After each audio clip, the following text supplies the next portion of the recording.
Dear student, in this video lecture, we will discuss about the embryonic inductions and types of embryonic inductions. The embryonic inductions is also known as dependent differentiation. As you know, during embryonic development of multicellular organisms, the cells are formed by cleavage are similar, but some cells are differentiated into specific tissue or organ by receiving the signals of neighboring cells or adjoining cells is known as embryonic inductions.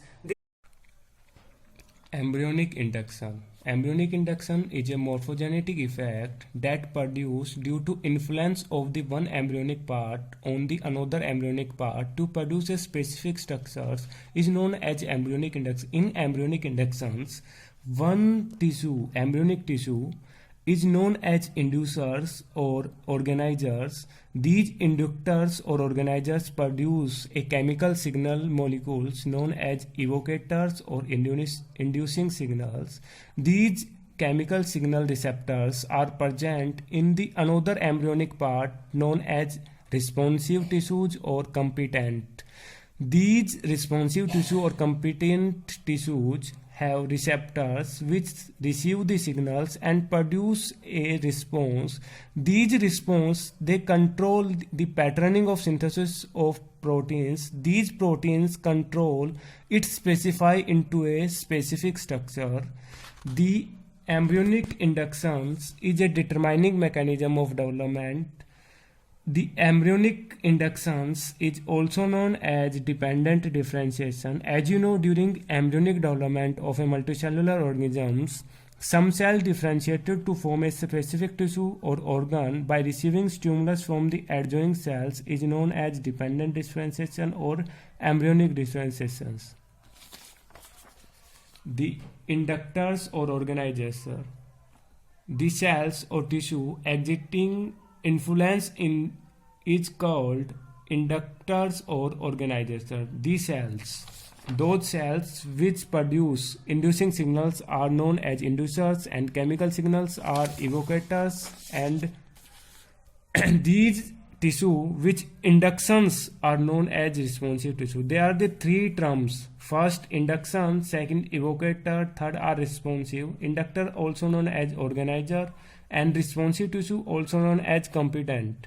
These competent cells produce inductions only same type of chemical substance are received. They does not perform or respond other types of chemical substance. Now we discuss the type of inductions, embryonic inductions. The embryonic inductions is divided into two parts: endogenous inductions and exogenous inductions.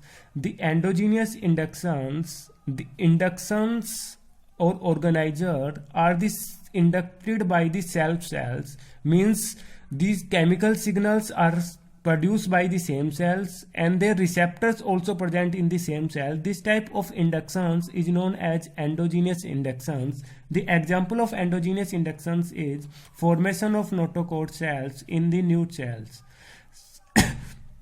Second types of embryonic inductions is exogenous inductions.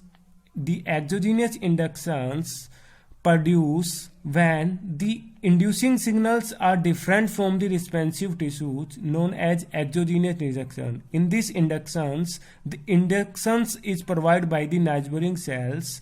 The example of exogenous inductions is formation of neural plate. The exogenous inductions is further divided into two types: homotypic inductions and heterotypic inductions. The homotypic inductions, in those inductions, you know, homo means same. If inductions cells form same types of tissue or cells is known as homotypic inductions, and the inductions form different type of tissues and organs are known as heterotypic inductions. The example of homotypic inductions is neural plate cause formation of the neural tails. In this neural plate, same type of neural plates are formed, but the example of heterotypic inductions is secondary embryonic axis formations by notochord. Thank you.